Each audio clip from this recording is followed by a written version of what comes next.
Alright guys, I am back with my review of this week's Ring of Honor TV show for October 27th, 2012. I know this video is going up a little bit late, but I was actually out of town last night, and the hotel I stayed at had horrible Wi-Fi.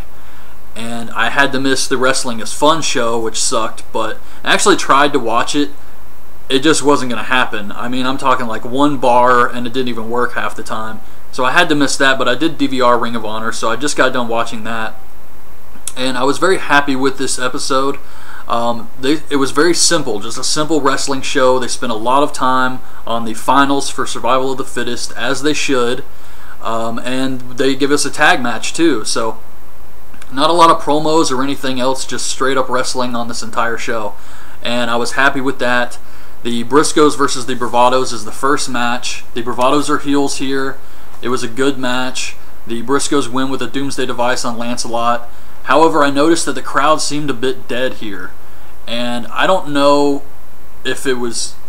Okay, when Ring of Honor first started airing here, and it's had this problem the entire time, there's just something wrong with the volume control. When I watch this on TV, I have to turn the volume up to like 70. And then when it goes to commercial, it's like loud as shit, so I have to turn it down really fast. And it's been that way since the beginning. I don't know why. So maybe the crowd wasn't dead, it just came across that way to me, but I'm not really sure what's up with the volume thing. I know everybody has that problem. So afterwards, the Guardians of Truth come out and actually cut a promo here. They're still wearing the masks. And they said that they got unfinished business with the Briscoes, and since Truth is too busy dealing with the House of Truth crumbling, they're going to handle things their way. They mentioned that they're former WWF Tag Team Champions and reveal themselves to be the Headbangers, to the surprise of absolutely no one. I think by this point we all knew they're the Headbangers. If you're a fan of Ring of Honor, you probably read a lot of dirt sheets and stuff online, so I think everybody already knew this. But yeah, they asked the Briscoes if they're going to face them, and Jay says that they're going to face them, but they have to prove themselves in a Ring of Honor ring, and the Headbangers do their little dance thing. I mean, it was kind of cool, I guess. They had the makeup and everything on. They really didn't look that old at all. Then we get a video for the Survival of the Fittest tournament, where they go through 2004 up until 2011 with all the matches.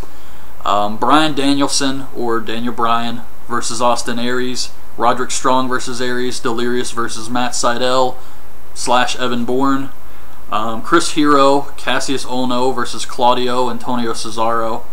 Tyler Black, Scott Rollins, I'm not sure, I don't watch NXT, versus Roderick Strong. And Eddie Edwards versus Kenny King, and Michael Elgin versus Kyle O'Reilly. And the only reason I said that is because I know a lot of fans may not know the actual indie names of some of these guys, they just know the WWE names, but I also wanted to mention it because it's impressive how many of these guys are now in the WWE locker room or in developmental. So we get the main event, which is the tournament finals of Survival of the Fittest, and it's Roderick Strong, Michael Elgin, Mike Mondo, Davey Richards, Jay Lethal, and Adam Cole. Roderick tags himself in, kicks Mondo in the face, eliminates him first. Michael Cole eliminates Strong after a super kick. Elgin eliminates Cole with the spinning powerbomb. And at this point the show actually goes to commercial, and it shows that bored Kevin Kelly Mike Mondo promo again. I couldn't believe they showed this one again. But he just looks so bored. Michael Elgin picks up Jay Lethal onto his shoulders and holds Davey Richards, hits the Samoan drop fallaway slam combo. That was cool. Roderick runs back out and pushes Elgin off the top rope. Richards hits an exploder suplex on Elgin off the apron onto a table. And I say onto a table because it was this weird table. It didn't break, he dented it, but it didn't break. It was strange, kind of like a Mexican table you would see in AAA or something, where they just kind of bend in the middle, but they never actually break. So Jay Lethal and Davey Richards team up to take down Michael Elgin. He's kicking out of everything, no matter what they do to him. Eventually they take him down with multiple super kicks.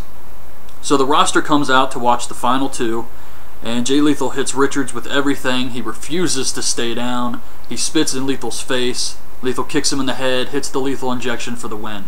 So Jay Lethal is the survival of the fittest winner this year, and he gets a title shot whenever he wants. And that was it. That was the end of the show. Like I said, simple, just straight wrestling show. I really enjoyed this week's episode. Until they said next week it's Road Rage. Holy shit, again, I knew it was coming, but yeah, I really liked this episode until they said next week is Road Rage, and then I'm just thinking, oh god, more of that. So I guess that's going to last 2 weeks. It usually does. It's disappointing, but hopefully they'll stop doing this. Hopefully this is the last Road Rage we get, but yeah, I don't think so. So anyway, that's my review of this week's episode of Ring of Honor. I guess it's almost time for Hell in a Cell, so I'll be back later tonight with my review of that show along with the new episode of Dexter and Walking Dead. So anyway, hope you guys like this video. Leave your thoughts on this week's episode in the comments below, and thanks for watching. Bye.